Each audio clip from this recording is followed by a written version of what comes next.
Price lord, hallelujah. ದೇವರ ನಾಮಕ್ಕೆ ಸ್ತೋತ್ರವಾಗಲಿ. ಪ್ರಾರ್ಥನೆ ಮಾಡಿಕೊಳ್ಳೋಣ. ಸರ್ವ ಸೃಷ್ಟಿಕರ್ತನಾದ ತಂದೆಯ ದೇವರೇ, ಮಗನ ದೇವರೇ, ಪರಿಶುದ್ಧಾತ್ಮನೇ, ನಿಮ್ಮ ನಾಮಕ್ಕೆ ಸ್ತೋತ್ರ ಸ್ವಾಮಿ. ಈ ದಿವಸವು ಈ ಸಮಯವು ಕೂಡ ನಿಮ್ಮಿಂದ ನೇಮಕವಾದಂತಹ ದಿವಸ ಸಮಯವಾಗಿದೆ. ಅದಕ್ಕಾಗಿ ನಿಮಗೆ ಸ್ತೋತ್ರ. ಈ ದಿವಸದ ಸಂದೇಶದ ಭಾಗವನ್ನು ಕೂಡ ಹೇರಳವಾಗಿ ಆಶೀರ್ವದಿಸಿರಿ. ನಿಮ್ಮ ಪವಿತ್ರ ಆತ್ಮರ ಮೂಲಕ ಸಹಾಯ ಮಾಡುವುದಕ್ಕಾಗಿ ಸ್ತೋತ್ರ. ನಿಮ್ಮ ಪ್ರೀತಿ ಸಾಹಿಲ್ಲದೆ ಏನು ಮಾಡಲು ಸಾಧ್ಯವಿಲ್ಲ. ನಿಮ್ಮೆಲ್ಲ ಪ್ರೀತಿಗಾಗಿ ಕೃತಜ್ಞತಾ ವಂದನೆಗಳು. ಯೇಸುವಿನ ನಾಮದಲ್ಲಿ ಪ್ರಾರ್ಥಿಸಿದ್ದೇನೆ ನಮ್ಮ ತಂದೆ, ಆಮೇನ್. ಇದನ್ನು ಕೇಳುತ್ತಿರುವ ನನ್ನ ಸಹೋದರ ಸಹೋದರಿ, ನಿಮಗೂ ನನ್ನ ಹೃದಯಪೂರ್ವಕವಾದಂಥ ನಮಸ್ಕಾರಗಳು. ದೇವರು ಈ ದಿವಸ ಕೂಡ ನಿಮ್ಮನ್ನು, ನಿಮ್ಮ ಮಕ್ಕಳನ್ನು ಕೂಡ ಎಲ್ಲ ರೀತಿಯಲ್ಲಿ ಹೋದಲ್ಲಿ ಬಂದಲ್ಲಿಯೂ ಕೆಲಸ ಕಾರ್ಯಗಳಲ್ಲಿಯೂ ಹೇರಳವಾಗಿಯೂ ಆರೋಗ್ಯ, ಶಾಂತಿ, ಸಮಾಧಾನ ಕೊಟ್ಟು ಹೇರಳವಾಗಿಯೂ ಆಶೀರ್ವದಿಸಲಿ. ಈ ದಿವಸದ ಸಂದೇಶದ ಭಾಗವು ಯೋಬನು 24ನೇ ಅಧ್ಯಾಯ 1ರಿಂದ. ಯೋಬನು 24ನೇ ಅಧ್ಯಾಯ 1ರಿಂದ. ದೇವರ ನಾಮಕ್ಕೆ ಸ್ತೋತ್ರವಾಗಲಿ. ಸರ್ವಶಕ್ತನು ಏಕೆ ದಂಡನೆಯ ಕಾಲಗಳನ್ನು ನೇಮಿಸಿ ಇಟ್ಟುಕೊಂಡಿಲ್ಲ? ಆತನನ್ನು ಅರಿತವರಿಗೆ ಆತನ ನ್ಯಾಯ ತೀರ್ಪಿನ ದಿನಗಳು ಏಕೆ ಗೋಚರವಾಗುವುದಿಲ್ಲ? ದೇವರ ನಾಮಕ್ಕೆ ಸ್ತೋತ್ರ. ನೋಡಿ, ಯೋಬನು ಬಹಳ ಮುಖ್ಯವಾದ ಒಂದು ವಿಷಯಗಳನ್ನ ಇಲ್ಲಿ ನೆನಪಿಸಿಕೊಂಡಿದ್ದಾರೆ. ಸರ್ವಶಕ್ತನು ಏಕೆ ದಂಡನೆಯ ಕಾಲಗಳನ್ನು ನೇಮಿಸಿಟ್ಟುಕೊಳ್ಳಿಲ್ಲ? ನೋಡಿ, ದೇವರು ತಿಳಿಸದ ಮಾತುಗಳನ್ನು ಕೇಳದಿದ್ದಾಗ ವಿರೋಧಿಗಳಿಗೆ ಇಂಥ ದಿವಸ ನಾನು ನಿಮಗೆ ಈ ರೀತಿ ಶಿಕ್ಷೆಯನ್ನು ವಿಧಿಸ್ತಾನೆ ಅಂತೇಳಿ ಯಾಕೆ ಇಟ್ಟುಕೊಳ್ಳಿಲ್ಲ? ಇವತ್ತಲ್ಲ ನಾಳೆ, ನಾಳೆಲ್ಲ ನಾಡಿದ್ದು, ಈಗಲ್ಲ ಮತ್ತೆ ಅಂತ ಇದೇ ರೀತಿ ತಳ್ಳಿಕೊಂಡು ಬರ್ತಾ ಇದ್ದಾನಲ್ಲ, ಯಾಕೆ ಇದು ಅಂತೇಳಿ ಯೋಬರು ಪ್ರಶ್ನೆ ಮಾಡ್ತಾ ಇದ್ದಾನೆ. ಹಾಗೆ ಇದರ ಅರ್ಥ ಏನಪ್ಪ ಅಂದರೆ, ನಮಗೆ ಸತ್ಯವೇದ ತಿಳಿಸ್ತದೆ, ಮಹಾಭಾರತ, ವೇದಗಳು ಎಲ್ಲವೂ ದೇವರ ಮಾತುಗಳು, ಗ್ರಂಥಗಳು ನಮಗೆ ತಿಳಿಸ್ತವೆ. ಕಾರಣ ಯಾಕೆಂದರೆ ದೇವರು ಇವತ್ತಲ್ಲ ನಾಳೆ, ಇನ್ನೊಂದು ದಿವಸ ಅಂತೇಳಿ. ಆದರೆ ಏನು ಮಾಡ್ತಾ ಇದ್ದಾರೆ, ಇಡೀ ಭೂಲೋಕಕ್ಕೆ ನ್ಯಾಯ ತೀರ್ಪು, ಇಡೀ ಲೋಕಕ್ಕೆ ನ್ಯಾಯ ತೀರ್ಪಿಗೆ ಒಂದು ದಿವಸವನ್ನು ಗೊತ್ತು ಮಾಡಿದ್ದಾರೆ. ಆ ದಿವಸ ಅದು ದೇವರಿಗೆ ಗೊತ್ತು ಹೊರತು ದೇವರೊಂದಿಗಿರುವ ದೂತರಿಗೂ ಕೂಡ ಗೊತ್ತಿಲ್ಲ ಅಂತ ನಮಗೆ ಬೈಬಲ್ ಚೆನ್ನಾಗಿ ತಿಳಿಸಲ್ಪಡುತ್ತದೆ. ಅದಕ್ಕೆ ಇನ್ನೂ ಬಹಳ ವರ್ಷಗಳು ಇವೆ.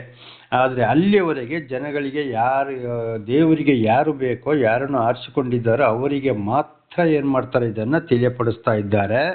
ಹಾಗೆ ಇಡೀ ಲೋಕದ ಜನಗಳು ನನ್ನ ಕಡೆಗೆ ಬರ್ತಾರ ಅಂತ ಇದೆ. ಅಪೊಸ್ತಲರ ಕೃತ್ಯದಲ್ಲಿ 17ನೇ ಅಧ್ಯಾಯ 30ನೇ ವಾಕ್ಯದಲ್ಲಿ ಬರೆಯಲ್ಪಟ್ಟಿದೆ. ಭೂಲೋಕದ 4 ಕಡೆ, ಅದರ ಇಡೀ ಲೋಕದ ಕಡೆಯವರು ನನ್ನ ಕಡೆಗೆ ಬರ್ತಾರಾ ಅಂತೇಳಿ ದೇವರು ಈಗಲೂ ಶಾಂತಿ ಸಮಾಧಾನದಿಂದ ಕಾಯ್ತಾ ಇದ್ದಾರೆ ಅಂತೇಳಿ ಅಪೊಸ್ತಲರು ಇದನ್ನು ಬರೆದಿದ್ದಾರೆ. ಹಾಗೆ ದೇವರು ಏನು ಮಾಡಿದರೆ, ಅವರಿಗೆ ನಾಶ ಮಾಡೋದಾಗಿದ್ರೆ ಬರೀ 1 ಸೆಕೆಂಡ್ ಸಾಕು.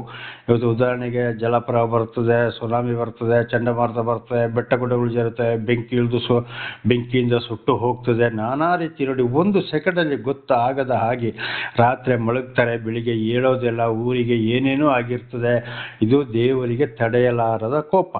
ಆದರೆ ಅಲ್ಲಿವರೆಗೆ ದೇವರು ಯಾರ ಮುಖಾಂತರ ಇಡೀ ಊರಿಗೆ ಆಗಲಿ, ಒಂದು ಮನೆಗೆ ಆಗಲಿ, ಅಥವಾ ಒಂದು ಮನೆಯಲ್ಲಿ ಒಬ್ಬರಿಗೆ ಆಗಲಿ, ಗಂಡ ಆಗಲಿ ಹೆಣ್ಣಾಗಲಿ, ಅವರಿಗೆ ತಿಳಿಸುವಂಥದ್ದನ್ನು ಏನು ಮಾಡ್ತಾರೆ, ದೇವರು ಚೆನ್ನಾಗಿ ತಿಳಿಯಪಡಿಸ್ತಾರೆ. ಆದರೂ ಒಂದು ಶಿಕ್ಷೆಯನ್ನು ಕೊಡ್ತಾ ಬರ್ತಾರೆ. ಯಾಕೆಂದರೆ ಇವತ್ತಲ್ಲ ನಾಳೆ ನನ್ನ ಕಡೆಗೆ ತಿರುಗ್ಬೋದೇನೋ ಇಡೀ ಪ್ರಾಪಂಚಿಕ ಸೈತಾನ ಕಾರ್ಯವನ್ನು, ದುಷ್ಟರನ್ನು, ಕೆಟ್ಟ ಜನರನ್ನು ಬಿಟ್ಟು ನನ್ನ ಕಡೆಗೆ ಇವರು ತಿರುಗ್ಬೋದೇನೋ ಅಂತೇಳಿ ದೇವರದನ್ನು ಕಾಯ್ತಾ ಇದ್ದಾರೆ. ದೇವರ ನಾಮಕ್ಕೆ ಸ್ತೋತ್ರವಾಗಲಿ. ಅದುವೇ ಇವತ್ತು ದೇವರ ಒಂದು ಶಾಂತಿ ಸಮಾಧಾನ. ಆದರೆ ಅಲ್ಲಿ ತಿಳಿಸೋದಕ್ಕೊಂದು ಕಾಲಮಿತಿ ಇದೆ, ಆಮೇಲೆ ಶಿಕ್ಷೆಗೆ ಒಳಪಡಿಸ್ತಾರೆ. ಇದನ್ನೇ ಯೋಬ ಹೇಳಿದ್ದು. ಸರ್ವಶಕ್ತನು ಏಕೆ ದಂಡನೆಯ ಕಾಲಗಳನ್ನು ನೇಮಿಸಿಟ್ಟುಕೊಂಡಿದ್ದಾರೆ? ಯಾವಾಗ? ಸರ್ವ ನಾಶ ಆ ದಿವಸವನ್ನು ನೇಮಿಸಿಟ್ಟುಕೊಂಡಿದ್ದಾರೆ, ಅದು ಯಾರಿಗೂ ಗೊತ್ತಿಲ್ಲ. ಆದರೆ ಅಲ್ಲಿಯವರೆಗೆ ಕಾರ್ಯವು ನಡೆಯುತ್ತಾ ಇದೆ. ಅದುವೇ ಇವತ್ತು ಒಂದೊಂದು ಕಡೆಗೆ ಒಂದೊಂದು ಗ್ರಂಥಗಳ ಮೂಲಕ, ಒಬ್ಬೊಬ್ಬರ ಮೂಲಕ ದೇವರು ತಿಳಿಯಪಡಿಸುವಂಥದ್ದು ಸರಿಯಾದ ವಾಕ್ಯಗಳನ್ನು. ಅದು ಹೇಗೆ ಅಂದರೆ, ಖಂಡಿತ ಶಾಪ ಮತ್ತು ಆಶೀರ್ವಾದ, ಜೀವ ಮತ್ತು ಮರಣವನ್ನು ಖಂಡಿತವಾಗಿ ಎಚ್ಚರಿಸ್ತಾ ಹೋಗ್ತಾರೆ. ಅದುವೇ ಆತನನ್ನು ಅರಿತವರಿಗೆ ಆತನ ನ್ಯಾಯ ತೀರ್ಪಿನ ದಿನಗಳು ಏಕೆ ಗೋಚರವಾಗುವುದಿಲ್ಲ? ಆತನನ್ನು ಅರಿತವರಿಗೆ. ಆಗ ಇಲ್ಲಿ ಎಲ್ಲರಿಗೂ ಆತನ ಅರಿವು ಇಲ್ಲ, ಎಲ್ಲರಿಗೂ ದೇವರು ತಿಳಿಯಪಡಿಸುವುದಿಲ್ಲ. ಇದು ರೋಮಪುರವರಿಗೆ ಬರೆದ ಪತ್ರ 4ನೇ ಅಧ್ಯಾಯ 7 ಮತ್ತು 8ನೇ ವಚನದಲ್ಲಿ ಅಪೊಸ್ತಲ ಪೌಲರು ಇದನ್ನೇ ಹೇಳಿದ್ದಾರೆ. ಏನಪ್ಪ ಅಂದರೆ, ಯಾರ ಮೇಲೆ ದಯೆ ತೋರಲು ಮನಸ್ಸಿದೆಯೋ ಅವರ ಮೇಲೆ ದಯೆ ತೋರುವೆನು, ಯಾರ ಮೇಲೆ ಕರುಣೆ ತೋರಲು ಮನಸ್ಸಿದೆಯೋ ಅವರ ಮೇಲೆ ಕರುಣೆ ತೋರುವೆನು, ಯಾರ ಪಾಪಗಳು ಕ್ಷಮಿಸಲ್ಪಟ್ಟಿದೆಯೋ ಅವರು ಧನ್ಯರು, ಅನ್ಯರು ಅಂತಂದರೆ ಅನೇಕವರ ಹಿರಿಯರ ಮೂಲಕವೋ ಅವರ ಮೂಲಕವೋ ಬಂದು ಹೋದ ಅಪರಾಧಗಳಿಂದ ಸತ್ತು ಸಾಯಕ್ಕೆ ಆದಂಥ ಮನುಷ್ಯರನ್ನು ಕೂಡ ದೇವರು ಇವತ್ತು ಬದುಕಿಸಿ ಸಾಕ್ಷಿಯನ್ನಾಗಿಯೂ ಬೋಧಕರನ್ನಾಗಿಯೂ ಕೂಡ ಮಾರ್ಪಡಿಸ್ತಲೇ ಇದ್ದಾರೆ. ಆಮೇಲೆ ವಚನವನ್ನು ಚೆನ್ನಾಗಿ ತಿಳಿಪಡಿಸ್ತಾರೆ. ಇವತ್ತು ಉದಾಹರಣೆಗೆ ಪಾಸ್ಟರ್ಗಳು, ಫಾದರ್ಗಳು, ಗುರೂಜಿಗಳು, ಸ್ವಾಮೀಜಿಗಳು, ರೆವಿಡೆಂಟ್ಗಳು, ಬಿಷಪ್ಗಳು, ದೇವಮಾನವರು, ಮಠಾಧೀಶರು, ಬ್ರಾಹ್ಮಣರು ಅಂತ ಹೇಳ್ಬೋದು. ಮುಸ್ಲಿಮ್ಸರಲ್ಲಿ ಕೂಡ ಅವರ ಬೋಧಕರ ಹೆಸರು ಸರಿಯಾಗಿ ನನಗೆ ಬರುವುದಿಲ್ಲ, ಆದರೆ ಅವರಲ್ಲಿ ಕೂಡ ಇವತ್ತು ಇದ್ದಾರೆ. ಆದರೆ ಅವರಿಗೂ ಕೂಡ ಗೋಚರ ಆಗುವುದಿಲ್ಲ. ಚೆನ್ನಾಗಿ ಅರಿತುಕೊಂಡು ಬೋಧನೆ ಮಾಡ್ತಾರೆ, ಏನೇನೋ ಮಾಡ್ತಾರೆ, ಎಲ್ಲೆಲ್ಲಿಗೂ ಹೋಗಿ ಬೋಧನೆ ಮಾಡಿಕೊಂಡು ಬರ್ತಾರೆ, ಇತರರಿಗೆ ತಿಳಿಸ್ತಾರೆ. ಆಗ ಅವರ ನಡೆ ನುಡಿ ಕ್ರಿಯೆ ಅಲ್ಲಿ ಇದೆಯೋ? ಖಂಡಿತವಾಗಿಯೂ ಇಲ್ಲ. ಅದು ಯಾಕೆ ಗೋಚರವಾಗುವುದಿಲ್ಲ ಅಂತೇಳಿ ಯೋಬನು ಪ್ರಶ್ನೆ ಮಾಡ್ತಾ ಇದ್ದಾನೆ. ಎಲ್ಲ ಗೊತ್ತಿದೆ, ಇವ್ರಿಗೆ ಯಾಕೆ ಗೋಚರವಾಗುವುದಿಲ್ಲ ಅಪ್ಪ. ಆದರೆ ಅವ್ರಿಗೂ ದೇವರು ಏನು ಮಾಡ್ತಾರೆ ಅಂದರೆ, ಕೆಲವರ ಮೂಲಕ ಅದನ್ನು ತಿಳಿಸುವುದಕ್ಕೋಸ್ಕರ ದೇವರು ಆರಿಸಿಕೊಳ್ತಾರೆ. ದೇವರ ನಾಮಕ್ಕೆ ಸ್ತೋತ್ರವಾಗಲಿ. ಒಂದು ವೇಳೆ ಅವರನ್ನು ಕೂಡ ಇದು ದೇವರ ಸುವಾರ್ತೆಯನ್ನು, ದೇವರ ವಿಷಯವನ್ನು, ಸಮಾಚಾರವನ್ನು ತಿಳಿಸುವುದಕ್ಕೆ ಆರಿಸಿಕೊಂಡಾಗ ಅವರು ತಿಳ್ಕೊಂಡು, ಅಯ್ಯೋ ನಾನೂ ತಪ್ಪು ಮಾಡಿದ್ದೇನಪ್ಪ, ಇವತ್ತು ಆದರೂ ದೇವರು ನನ್ನನ್ನು ಈ ರೀತಿ ನಡೆಸ್ತಾ ಇದ್ದಾರೆ ಅಂತೇಳಿ ಬದಲಾಗಿ ಬಂದರೆ ದೇವರ ಆಶೀರ್ವಾದ ಇದೆ. ಇಲ್ಲ ಇದ್ದರೆ ಒಬ್ಬೊಬ್ಬರ ಮೂಲಕ ಒಂದೊಂದು ಕೆಲಸವನ್ನು ದೇವರು ಮಾಡಿಸ್ತಾ ಇದ್ದಾರೆ. ಆದರೆ ಸಂಪೂರ್ಣವಾಗಿ ದೇವರಿಗೆ ಯಾರು ಬೇಕು, ಯಾರ ಮೇಲೆ ಪ್ರೀತಿ ಇಟ್ಟುಕೊಂಡಿದ್ದಾರೆ, ಯಾರನ್ನು ಆರಿಸಿಕೊಳ್ಬೇಕು, ಅವರನ್ನು ಅವರ ಮಾರ್ಗದಲ್ಲೇ ನಡೆಸುತ್ತಾರೆ. ಅವರು ಈ ಲೋಕದ ಆಸ್ತಿ ಪಾಸ್ತಿ ಅಂತಸ್ತು ಬೆಳ್ಳಿ ಬಂಗಾರ ಯಾವುದೇ ವಿಚಾರಕ್ಕೂ ಕೂಡ ಇದನ್ನು ಬಹಳ ಸಲ ನಾವು ತಿಳ್ಕೊಂಡಿದ್ದೇವೆ, ಅದನ್ನು ಹೇಳಬೇಕಾಗಿಲ್ಲ ನಿಮಗೆ. ಅವರು ಅಂಥದಕ್ಕೆ ಆಸೆ ಪಡುವುದಿಲ್ಲ. ದೇವರ ವಿಷಯವನ್ನು ಮಾತ್ರ ಖಂಡಿತ ಪೆಟ್ಟು ಒಂದು ತುಂಡು ಎರಡು ಶಾಪ ಮತ್ತು ಆಶೀರ್ವಾದ, ಜೀವ ಮತ್ತು ಮರಣವನ್ನು ತಿಳಿಸ್ತಾ ಹೋಗ್ತಾರೆ. ಆದರೆ ಬೇರೆಯವರಿಗೆ ಗೋಚರ ಆಗುವುದಿಲ್ಲ. ದೇವರ ಹೆಸರನ್ನು ಹೇಳಿಕೊಂಡು ಅಂಧಕಾರ ಐಶ್ವರ್ಯಮಯ ಜೀವನವನ್ನು ಮಾಡ್ತಾರೆ. ಅಂದರೆ ಅವರ ಮೇಲೆ ದೇವರ ಕೋಪವು ಎರಗಿದೆ ಅಂತ ಇದರ ಅರ್ಥ. ಅದಕ್ಕೆ ಸೀನಾಯಿ ಬೆಟ್ಟದಲ್ಲಿ ದೇವರು ಮೋಶೆಗೆ 10 ದಶಾಜ್ಞೆಗಳನ್ನು ಬರೆದು ಕೊಟ್ಟಿದ್ದು. ಮೋಶ ಅಂದರೆ ಅರ್ಥ ಅದು ಇಬ್ರೂ ಭಾಷೆ, ಕನ್ನಡದಲ್ಲಿ ನೀರಿನಿಂದ ಎತ್ತಲ್ಪಟ್ಟವನು ಅಂತ, ಮುಸ್ಲಿಮ್ಸರಲ್ಲಿ ಮೂಸ ಅಂತ ಹೇಳ್ತಾರೆ. ದೇವರ ನಾಮಕ್ಕೆ ಸ್ತೋತ್ರವಾಗಲಿ. ಹಾಗೆ ಕನ್ನಡದಲ್ಲಿ ನೀರಿನಿಂದ ಎತ್ತಲ್ಪಟ್ಟವರು ಅಂತಂದರೆ ದೀಕ್ಷಾಸ್ಥಾನವನ್ನು ಪಡೆದುಕೊಂಡವರು ಅಥವಾ ಬ್ರಾಹ್ಮಣರು ಅಂತ ಇದರ ಅರ್ಥವಾಗಿದೆ. ಅದೇ ಇಂಗ್ಲೀಷಲ್ಲಿ ಕ್ರಿಶ್ಚಿಯನ್ ಅಂತ ಹೇಳ್ತಾರೆ. ಅಷ್ಟೇ, ಅಲ್ಲಿ ಭಿನ್ನ ಭೇದ ಇಲ್ಲ, ಅದು ಇರಲಿ. ಹಾಗೆ ಇವತ್ತು ಏನಾಗ್ತದೆ, ಅದು ಗೋಚರವಾಗುವುದಿಲ್ಲ. ಉದಾಹರಣೆಗೆ ದಾವೀದ ಅರಸರನ್ನೇ ತಗೊಳ್ಳೋಣ. ಕುರಿಕಾಯವನ್ನು ತಂದಂಥ ಗೋಲಿಯಾತನ ರುಂಡವನ್ನೇ ಹಾರಿಸಿದ್ರು, ಆಮೇಲೆ ಇಡೀ ಫಿಲಿಸ್ಟಿಯರನ್ನು ಸೋಲಿಸಿದ್ರು, ಆಮೇಲೆ ಬಹಳ ಕಾರ್ಯಗಳನ್ನ ಮಾಡಿದರು, ಇಸ್ರೇಲರಿಗೆ ಅರಸನನ್ನಾಗಿ ನೇಮಿಸಿದರು. ಆಮೇಲೆ ಕೆಟ್ಟ ಕೆಲಸವನ್ನು ಮಾಡಿದ, ವ್ಯಭಿಚಾರ ಮಾಡಿದ ಯಾರು? ದಾವೀದ. ಅದಲ್ಲದೆ ದೇವರ ಅನುಮತಿ ಇಲ್ಲದೆ ಜನ ಕಾಣಿಸ್ಮಾರಿ ಲೆಕ್ಕಕ್ಕೆ ಅನುಮತಿ ಕೊಟ್ಟ, ಅಲ್ಲಿಯೂ ತಪ್ಪು ಮಾಡಿದ. ಆದರೆ ಅಪೊಸ್ತಲರ ಕೃತ್ಯದಲ್ಲಿಯೂ ಕೀರ್ತನೆಗಳಲ್ಲಿ ಬರೆಯಲ್ಪಟ್ಟಿದೆ, ದಾವೀದನ ಶವ ಮಣ್ಣೊಳಗೆ ಕೊಳೆತು ಹೋಯಿತು ಅಂತೇಳಿ. ದೇವರ ನಮಗೆ ಸ್ತೋತ್ರವಾಗಲಿ. ಪರಿಶುದ್ಧರಾಗಿ ಯಾರು ದೇವರು ನಡೆಸ್ತಾರ ಅಂಥವರು ಪರಿಶುದ್ಧರಾಗಿ ಮರಣ ಹೊಂದಿದಾಗ ಅವರು ಸಮಾಧಿ ನ್ಯಾಯ ತೀರ್ಪಿನ ದಿವಸ ತನಕ ಖಂಡಿತವಾಗಿಯೂ ಅಲ್ಲಿ ಭೂಮಿಯೊಳಗೆ ಮಣ್ಣಾಗುವುದಿಲ್ಲ, ಕೊಳೆತು ಹೋಗುವುದಿಲ್ಲ. ಒಂದು ವೇಳೆ ದೇವರ ಸೇವೆ ಎಷ್ಟೇ ಮಾಡ್ಬೋದು, ಏನೇ ಮಾಡ್ಬೋದು, ಸತ್ತು ಮಣ್ಣೊಳಗೆ ದೇಹ ಯಾವಾಗ ಕೊಳೆತು ಹೋಯಿತು ಅಲ್ಲಿ ಖಂಡಿತವರಿಗೆ ನರಕವೆಂಬ ತೀರ್ಪಾಯಿತು. ಆಗ ಇದರ ಅರ್ಥ ಏನಂದರೆ, ಕೆಲವೊಂದು ಕೆಲಸಕ್ಕೆ ಜನರನ್ನು ದೇವರು ಆರಿಸಿಕೊಳ್ತಾರೆ. ಆಗ ಅವರು ಚೆನ್ನಾಗಿ ಅರಿತುಕೊಂಡು ದೇವರ ಬಳಿಗೆ ಬಂದರೆ ಅವರಿಗೂ ಕೂಡ ಆಶೀರ್ವಾದ, ಪರಲೋಕದ ಭಾಗ್ಯ ಇದೆ.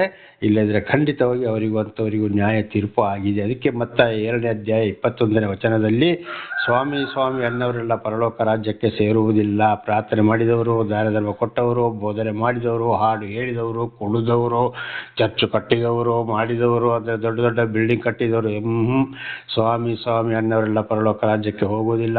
ತಂದೆಯ ಚಿತ್ತವನ್ನು ನೆರವೇರಿಸುವವರು ಮಾತ್ರ ಅಂತ ಸರಿಯಾಗಿ ದೇವರ ವಾಕ್ಯಕ್ಕೆ ವಿಧೇಯರಾಗಿ 10 ದಶಾಜ್ಞೆಗಳನ್ನು ಬೋಧಿಸುತ್ತಾ ಯಾರು ಹೋಗ್ತಾರೋ, ಪರಿಶುದ್ಧರಾಗಿ ಮರಣ ಹೊಂದುತ್ತಾರೋ, ಈ ಲೋಕದ ಆಸೆ ಪಾಸಗಳಿಗೆ ಆಸೆ ಪಡದೆ ಜೀವ ಮತ್ತು ಮರಣ, ಶಾಪ ಮತ್ತು ಆಶೀರ್ವಾದವನ್ನು ತಿಳಿಸ್ತಾ ಹೋಗ್ತಾರೋ, ಯಾವುದಕ್ಕೂ ಆಸೆ ಪಡದೆ ಅಂಥವ್ರು ಮಾತ್ರ ಪರಲೋಕ ರಾಜ್ಯವನ್ನು ಸೇರ್ತಾರೆ. ಅದು ಕೂಡ ದೇವರಿಂದ ಆಯ್ಕೆಯಾದರೆ ಮಾತ್ರ, ದೇವರಿಂದ ಆಶೀರ್ವಾದ ದೊರೆತರ ಮಾತ್ರ. ಅದಕ್ಕೆ ಇಲ್ಲಿ ಯೋಬ ಹೇಳ್ತಾ ಇದ್ದಾನೆ, ಆತನ ಅರಿತವರಿಗೆ ಆತನ ನ್ಯಾಯ ತೀರ್ಪಿನ ದಿನಗಳು ಯಾಕೆ ಗೋಚರವಾಗೋದಿಲ್ಲ? ಗೋಚರ ಇದೆ, ಆದರೆ ಅವರ ಮನಸ್ಸು ದೇವರ ಕಡೆಗೆ ಇಲ್ಲ.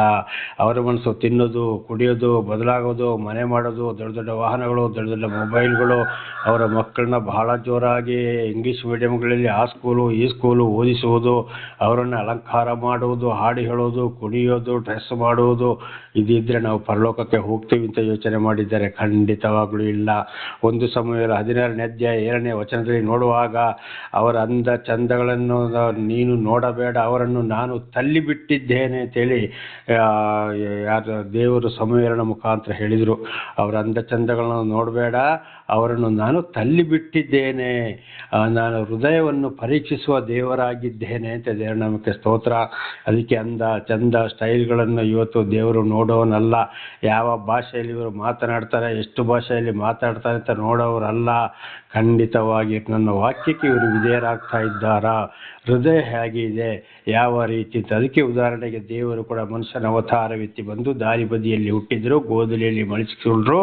ಅವರ ಸೇವೆಯನ್ನು 33 ವರ್ಷದ ಸೇವೆಯನ್ನು ನಾವು ಖಂಡಿತವಾಗಿ ಬೈಬಲಲ್ಲಿ ಓದಬಹುದು. ಓದಲು ವಿಶೇಷವಾಗಿ 30ನೇ ವರ್ಷ ದೀಕ್ಷೆ ಸ್ಥಾನವನ್ನು ಪಡ್ಕೊಂಡು ಆಮೇಲೆ 3 ವರ್ಷ ಅವರು ಸೇವೆ ಮಾಡಿದಂಥದ್ದು.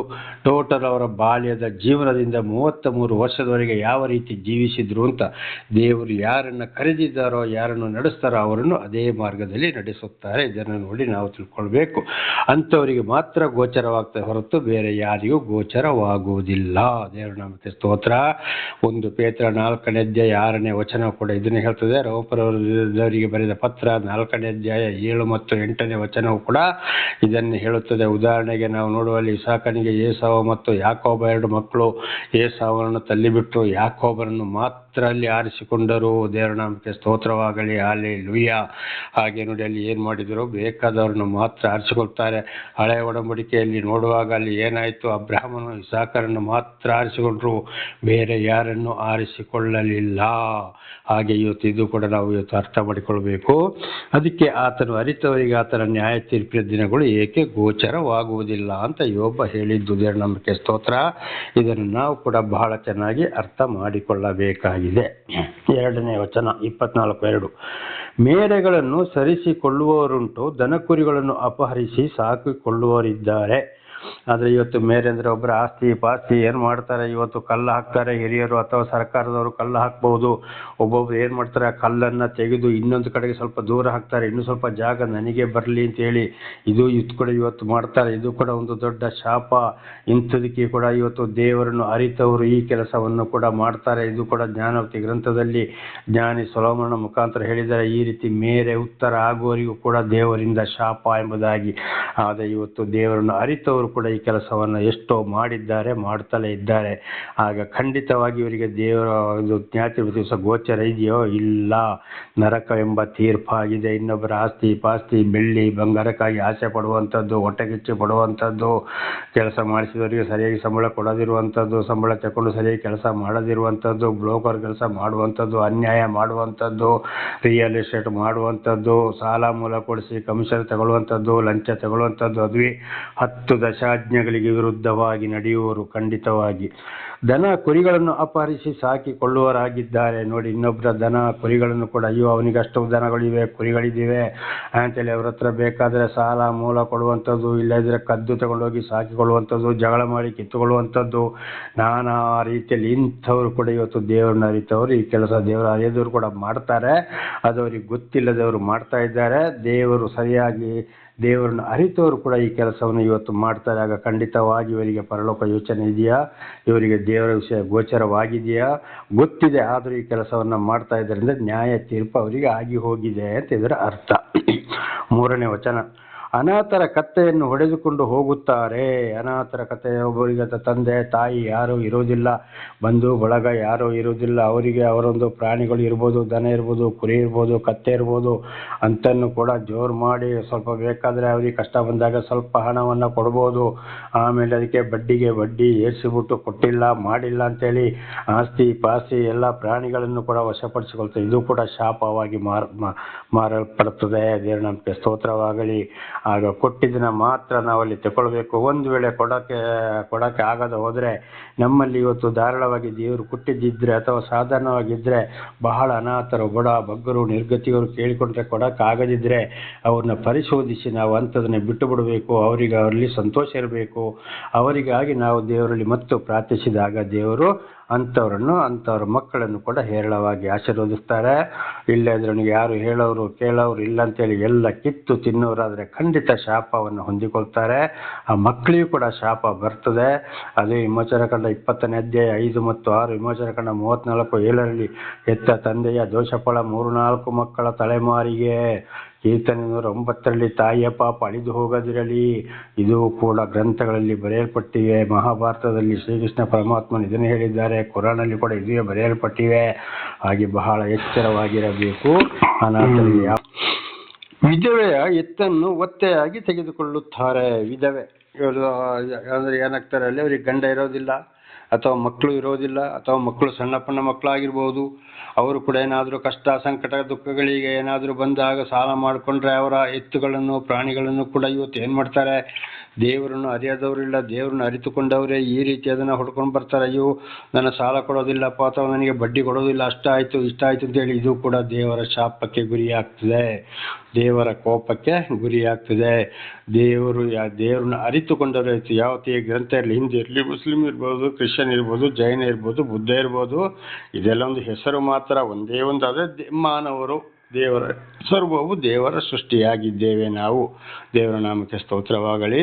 ಜನಸಂಖ್ಯೆ ಬೆಳೀತಾ ಬಂದಾಗ ಸರಕಾರದಿಂದಲೇ ಅದು ಜಾತಿಯಾಗಿ ಮಾರ್ಪಡುತ್ತೆ, ಬೇರೆ ಬೇರೆ ಜಾತಿಯಾಗಿ.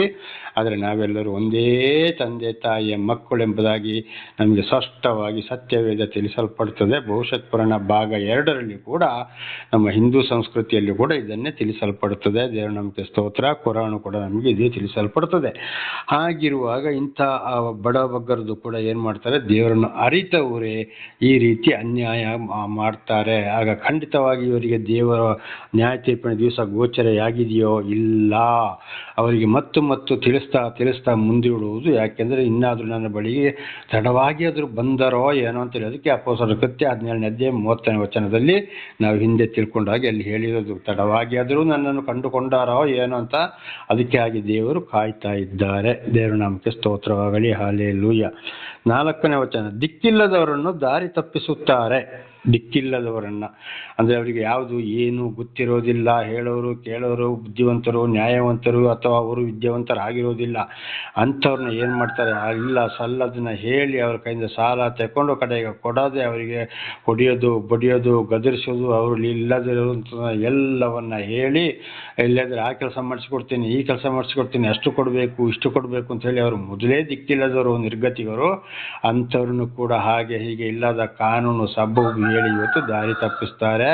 ಇದನ್ನು ಕೂಡ ದೇವರು ಪರಲೋಕದಿಂದ ನೋಡ್ತಾ ಇದ್ದಾರೆ. ಹಾಗೂ ಪವಿತ್ರಾತ್ಮರು ಕೂಡ ಈ ಭೂಲೋಕದಲ್ಲಿ ಅಂಥದನ್ನು ನೋಡ್ತಾ ಇರ್ತಾರೆ. ಇದಕ್ಕೂ ಕೂಡ ಸರಿಯಾದ ತೀರ್ಪು ಇದ್ದೇ ಇದೆ. ಆದ್ದರಿಂದ ದಿಕ್ಕಿಲ್ಲದವರನ್ನು ಕೂಡ ನಾವು ಪೀಡಿಸಕ್ಕೆ ಹೋಗಬಾರದು. ಅದು ಕೂಡ ಅವರು ಮಾತ್ರ ಅಲ್ಲ, ಅವರ ಮಕ್ಕಳಿಗೂ ಶಾಪವಾಗಿ ಮಾರ್ಪಡ್ತದೆ. ಆಮೇಲೆ ಒಂದಲ್ಲ ಒಂದು ದಿವಸ ಅವರು ಅನ್ಯಾಯ ಮಾಡಿ ಇವತ್ತು ಬಡವರಿಗೆ, ಅನಾಥರಿಗೆ, ವಿಧವೆಯರಿಗೆ, ದಿಕ್ಕಿಲ್ಲದವರಿಗೆ ಅನ್ಯಾಯ, ಸುಳ್ಳು, ದಗ, ಮೋಸ ಹೇಳಿ ಕಿತ್ತು ತಿಂದು ಮಾಡುವುದಾದರೆ ಅವರ ಕೆಲಸ ಕಾರ್ಯಗಳು ಒಂದು ನೆರವೇರುವುದಿಲ್ಲ. ಅವರ ಮಕ್ಕಳಿಗೂ ಕೂಡ ಅಲ್ಲಿ ಮುಂದೆ ಬಹಳ ಕಷ್ಟ ಇದೆ. ಅವರಲ್ಲಿ ಇದ್ದಿದ್ದು ಕೂಡ ಯಾವ ರೀತಿ ಅನ್ಯಾಯವಾಗಿ ಕಿತ್ತುಕೊಂಡು ಅವರನ್ನು ಇದು ನುಸುಳಿ ಯಾವ ರೀತಿ ಸುಲಿದು ಸಂಪಾದನೆ ಮಾಡಿದ್ರೋ ಅದರ 2ರಷ್ಟು ಅಥವಾ ಜಾಸ್ತಿ ಒಂದಲ್ಲ ಒಂದು ದಿವಸ ಸರ್ವನಾಶವಾಗೋದ್ರಲ್ಲಿ ಸಂಶಯ ಇಲ್ಲ.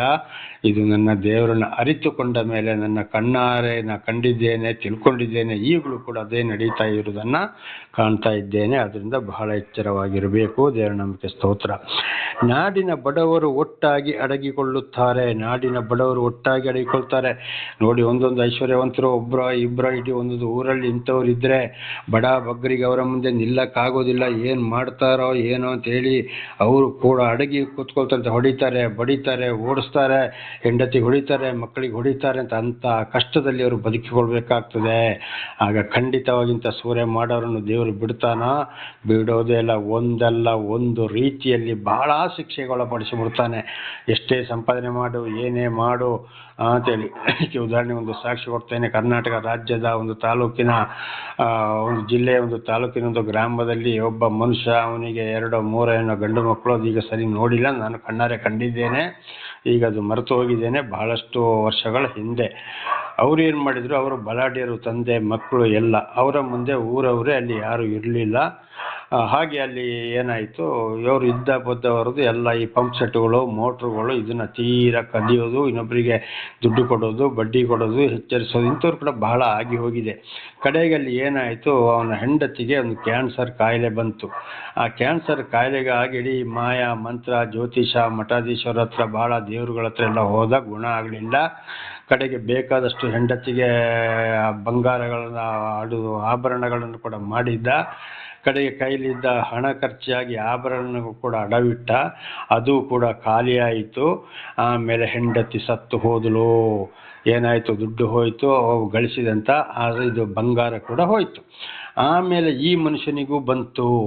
ಈ ಮನುಷ್ಯನಿಗೆ ಬಂದು ಕಾಲಿಗೆ ಬಂದು ಬಲದ ಕಾಲ ಎಡದ ಕಾಲ ಗೊತ್ತಿಲ್ಲ, ಅದನ್ನು ಯೋಚನೆ ಎಲ್ಲ ನೋಡಿದ್ದೇನೆ. ಕಾಲು ಕಟ್ಟಾಗಿ ಮರದ ಕಾಲು ಹಾಕ್ಕೊಂಡು ನಡೆಯುವ ಪರಿಸ್ಥಿತಿ ಬಂತು. ದೇವರ ನಾಮಕ್ಕೆ ಸ್ತೋತ್ರವಾಗಲಿ. ಇದು ನನಗೆ ಗೊತ್ತೇ ಇರಲಿಲ್ಲ. ಆಮೇಲೆ ನನಗೆ 1-2 ವರ್ಷ ಒಂದು ಕಡೆ ಒಂದು ಇಬ್ಬರು ಸೇರಿ ನನಗೊಂದು ಆಶ್ರಯಕ್ಕೆ ಒಂದು ಶೆಡ್ ಮಾಡಿ ಕೊಟ್ಟಿದ್ರು. ಅಲ್ಲಿರುವಾಗ ಒಂದು ಮನುಷ್ಯ ಹೇಳ್ದ, ನೋಡಪ್ಪ, ಮನುಷ್ಯ ಈ ರೀತಿ ಎಲ್ಲ ಈ ರೀತಿ ಮಾಡ್ದ, ನೀನು ಹೇಳಿದಾಗೆ ಆಗಿದೆ ನೋಡೀಗ. ಹೆಂಡತಿಗೆ ಈ ರೀತಿ ಆಯಿತು, ಇವನಿಗೆ ಏನಾಯಿತು, ಕಾಲು ಕಟ್ ಮಾಡಿ ಮರದ ಕಾಲು ಹಾಕ್ಕೊಂಡು ನಡೀತಾನೆ. ಕದ್ದಿದ್ದು ಮಾಡಿದ್ದು ದಗ ಸುಲಿಗೆ ಎಲ್ಲಿ ಹೋಯಿತು ನೋಡಿ. ಆಮೇಲೆ ತಂದೆ ಮಕ್ಕಳಿಗೆ ಜಗಳ ಆಗಿ ಈ ಮಕ್ಕಳು ಏನು ಮಾಡಿದ್ರು, ತಂದೆಯನ್ನು ಬೇರೆ ಹಾಕಿದ್ರು. ದೇವರ ನಾಮಕ್ಕೆ ಸ್ತೋತ್ರ. ಆಮೇಲೆ ಆ ಮನುಷ್ಯನಿಗೆ ಯಾರೋ ಹೇಳಿ ಆ ಮನುಷ್ಯ ನನ್ನ ಹತ್ರ ಬಂದಾಗ ಸಂಪೂರ್ಣ ಇದೇ ವಿಷಯವನ್ನು 10 ದಶಾಜ್ಞೆಗಳನ್ನು ಅವರಿಗೆ ತಿಳಿಸಿದಾಗ, ಇನ್ನೊಂದ್ಸಲ ಬರ್ತೇನೆ ಅಂತ ಹೋದವನು ತಿರುಗಿ ಬರಲೇ ಇಲ್ಲ. ಅವನ ತಪ್ಪು ಆಗ ಅವನಿಗೆ ಅರಿವಾಯಿತು. ದೇವರ ನಾಮಕ್ಕೆ ಸ್ತೋತ್ರವಾಗಲಿ. ಹಾಗೆ ಇಂಥ ಸಾಕ್ಷಿಗಳು ಬೇಕಾದಷ್ಟಿದೆ. ಇನ್ನೊಬ್ಬರನ್ನು ಅನ್ಯಾಯವಾಗಿ ಸುಲಿದಿದ್ದು, ಮಾಡಿದ್ದು, ನಾನಾ ರೀತಿಯ ತೊಂದರೆ ಮಾಡಿದ್ದು ಕೂಡ ಬೇಕಾದಷ್ಟಿವೆ. ಅದಕ್ಕೆ ಹೇಳಿದ್ದಲ್ಲಿ ಏನಪ್ಪ ಅಂದರೆ, ನಾಡಿನ ಬಡವರು ಒಟ್ಟಾಗಿ ಅಡಗಿಕೊಳ್ಳುತ್ತಾರೆ. ಒಂದಲ್ಲ ಒಂದು ದಿವಸ ಅದಕ್ಕೆ ತೀರ್ಪು ಇದ್ದೇ ಇದೆ. ಆಗ ಯಾರು ಹಿಂಸೆ ಪಟ್ಟರೋ, ಕಣ್ಣೀರು ಸುರಿಸಿದ್ರೋ, ಅವರು ಇದನ್ನು ಕಾಣಲೇಬೇಕು. ಅದಕ್ಕೆ ಕೀರ್ತನೆ 112ರಲ್ಲಿ ಕೂಡ ಬರೆಯಲ್ಪಟ್ಟಿದೆ, ನಿನ್ನ ವಿರೋಧಿಗಳಿಗೆ ಬರುವ ಶಿಕ್ಷೆಯನ್ನು ಕಣ್ಣಾರೆ ಕಾಣ್ತೀಯ, ಕಿವಿಯಾರೆ ಕೇಳ್ತೀಯ ಅಂತೇಳಿ.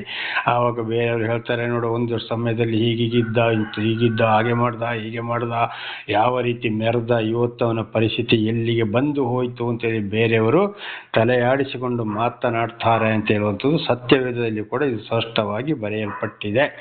ಆದ್ದರಿಂದ ನನ್ನ ಸಹೋದರ ಸಹೋದರಿಯರೇ, ಬಹಳ ಎಚ್ಚರವಾಗಿರಬೇಕು. ದೇವರ ದರ್ಶನ ಆಗೋದಕ್ಕಿಂತ ಮೊದಲು ಏನೇ ಆಯಿತು, ದೇವರು ನಮ್ಮನ್ನು ಪಾಪದಿಂದ ಎತ್ತಿದ ಮೇಲೆ ಮತ್ತೆ ತಿರುಗಿ ಅನ್ಯಾಯದ ಕೆಲಸಕ್ಕೆ ಹೋಗಬಾರದು. ದೇವರ ನಾಮಕ್ಕೆ ಸ್ತೋತ್ರ. 5ನೇ ವಚನ, ಯೋಬನು 24:5.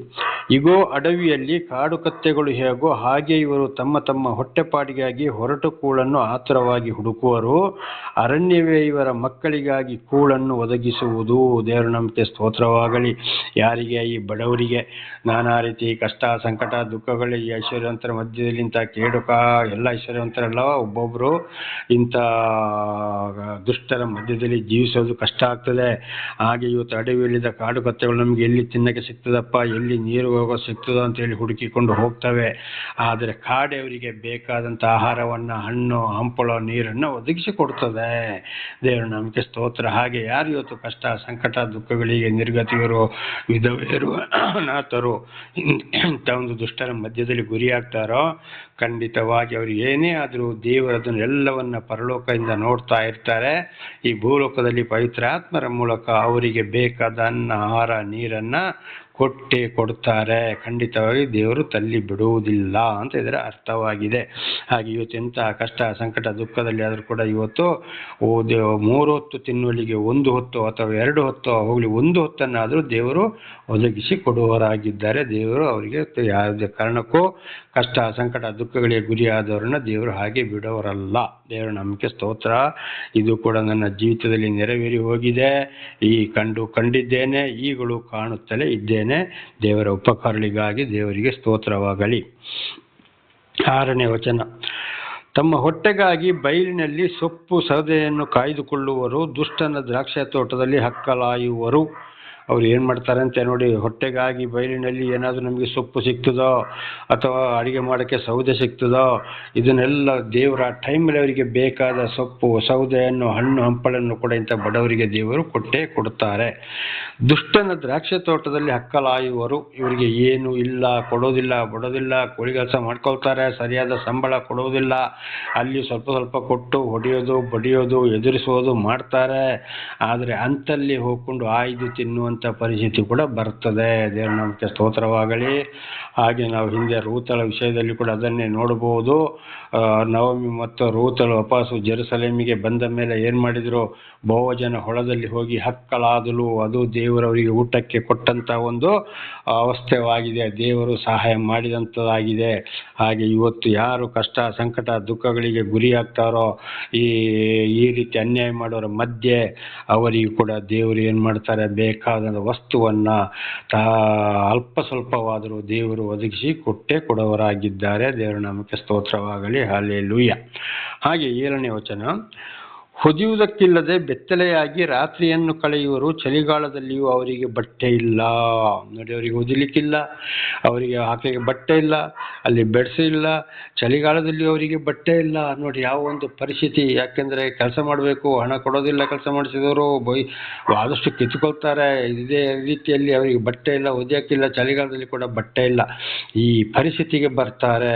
ಈ ಪರಿಸ್ಥಿತಿಗೆ ಇವತ್ತು ನೋಡಿ ಅನ್ಯಾಯ ಮಾಡಿ ದೇವ್ರನ್ನ ಅರಿತವರು ಕೂಡ ಬಡ ಬಗ್ಗರಿಗೆ ಅನ್ಯಾಯ ಮಾಡಿ ಇಂಥ ಕಷ್ಟ ಸಂಕಟ ದುಃಖಗಳಿಗೆ ತಲ್ಲುವರಾಗಿದ್ದಾರೆ. ಪ್ರತಿಯೊಬ್ಬರನ್ನು ಕೂಡ ದೇವರು ಪರಲೋಕದಲ್ಲಿ ಕೂತುಕೊಂಡು ನೋಡೋವನಾಗಿದ್ದಾನೆ ಅಂತೇಳಿ ದಾವೀದರಸರು ಕೀರ್ತನೆಯಲ್ಲಿ ಬಹಳ ಚೆನ್ನಾಗಿ ಹೇಳಿದ್ದಾರೆ. ಅವರಿಗೆ ಬರುವಂಥ ಶಿಕ್ಷೆ ತಡ ಆಗೋದಿಲ್ಲ, ಬೇಗನೆ ಬಂದೇ ಬರುತ್ತದೆ ಎಂಬುದಾಗಿ ದೇವರ ನಂಬಿಕೆ ಸ್ತೋತ್ರವಾಗಲಿ. ಹಲ್ಲೆಲೂಯ.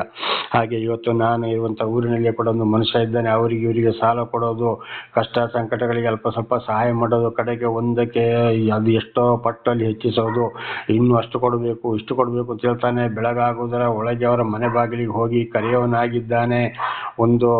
ಒಬ್ಬರು ಎಲ್ಲ ಏನು ಮಾಡಿದ್ರು, ಅವನ ಕೈಲಿ ಸ್ವಲ್ಪ ಹಣ ಇದ್ದಾಗ ಒಂದು ಭಾಳ ವಯಸ್ಸಾದಂಥ ಒಂದು ಮಹಿಳೆ ಅಜ್ಜಿ, ಅವ್ರ ಹತ್ರ ಸ್ವಲ್ಪ ತುಂಬ ಹಣ ಇತ್ತು, ಇದನ್ನು ನೀನೇ ಇಟ್ಟುಕಪ್ಪ ಅಂತೇಳಿ ಅವನು ಐಶ್ವರ್ಯವಂತ ಬಡ್ಡಿಗೆ ಹಣ ಕೊಟ್ಟು ಪ್ರತಿ ದಿವಸ ಸಾಯಂಕಾಲ ಹೋಗಿ ಬಡ್ಡಿ ವಸೂಲು ಮಾಡಿಕೊಂಡು ಬರೋವನು. ಕೆಲಸ ಮಾಡಿದವರಿಗೆ ಸರಿಯಾಗಿ ಸಂಬಳ ಇಲ್ಲ.